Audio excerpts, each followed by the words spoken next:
Have you got any idea what character revelation is in your screenwriting?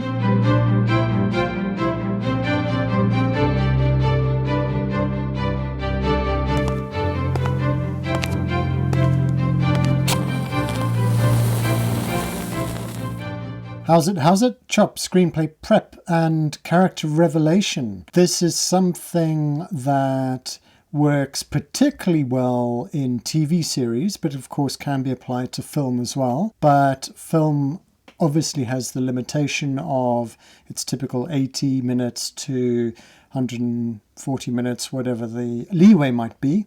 But you don't have so much time to go really in depth unless it happens to be a drama that just concentrates on one or two characters, and then you've got free rein to spend that time inside those characters' minds. Television series really benefit from their long-form format to providing time and journeys within and between characters.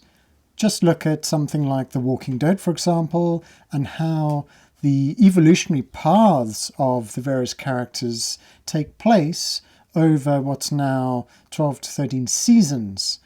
Look at how Rick starts off at the beginning, waking up in his hospital bed to what seems to be absolute chaos and a dead world. He then finds people and assumes a leadership. And the journey he makes is pretty incredible.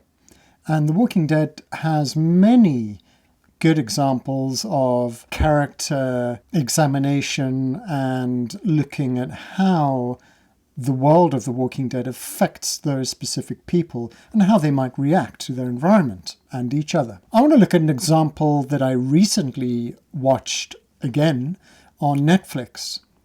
Fantastic TV series called The Crown.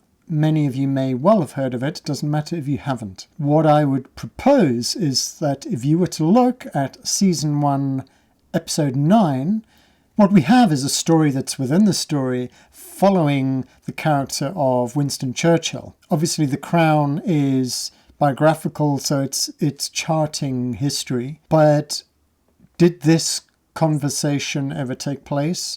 Is this revelation true to history? It may well be. I haven't gone down to the library and picked out a book off the shelf to look at Churchill's diaries and personal writings to ascertain whether this is true. However, from a screenwriting perspective, this is incredibly interesting and a great way to reveal a truth that in this instance stumps that main character, Churchill. So halfway through season 1, episode 9, you have a scenario where the government of England has commissioned an artist, Sutherland, to paint a portrait for Churchill's birthday. What ensues is an interaction between artist and model in the studio. Churchill, of course, can't be quiet and pushes for conversation. Essentially, what we're seeing is two artists sizing each other up and questioning each other over specific pieces of work,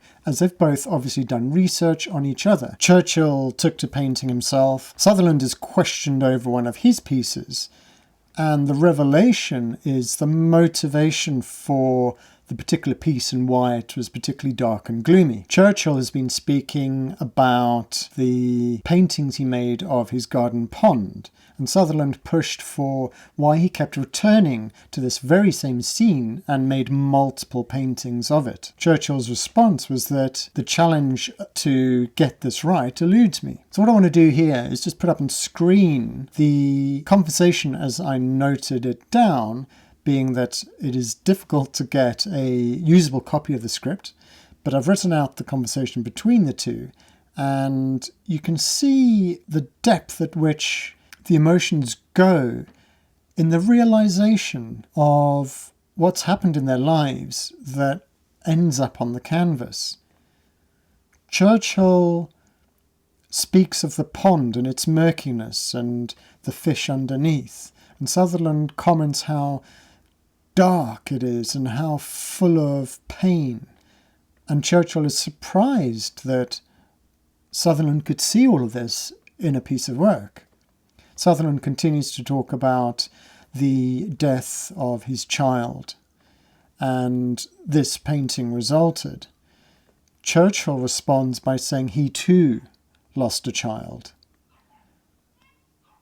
At the end of this conversation, the revelation of why Churchill struggles with the pond is the realization that it was a death of his young child that created this emotional pain, which poured out onto his canvas in these ponds, to which he could never arrive at a satisfactory result, because one ultimately would never get over the death of one's child.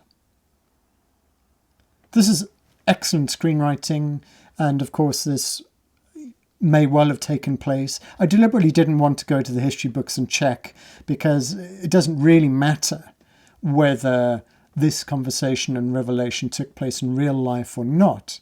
The point is, here we're gathered to talk about screenwriting and how revelation can really bring emotion across to the viewer. And this is an excellent example. When you watch John Lithgow playing that role of Churchill, it's just powerful and fantastic. That the emotion on his face when he has the realization that it was his daughter's death that created all of this pain that he put into his pond. So I urge you to have a look at The Crown, Season 1, Episode 9. The series is fantastic as a whole, but this, from a screenwriting point of view, is great reference and something that you can look to bring into your screenwriting, where, particularly through conversation or thought that's potentially a narrative or monologue, that you're speaking to something and it's all a little bit leading until the audience get to put one and one together and make that revelation and realization that, oh, wow, yeah, it's the death of his daughter. So it wasn't so much that it was spoken on the nose. Oh, yes, the death of my daughter made me pain. It's all inferred, and that's clever screenwriting. You're providing all the information for the audience to put together. And this is a perfect example of that. So I do urge you to see it. I hope that was useful to you, and I will see you in the next video. Thanks for watching.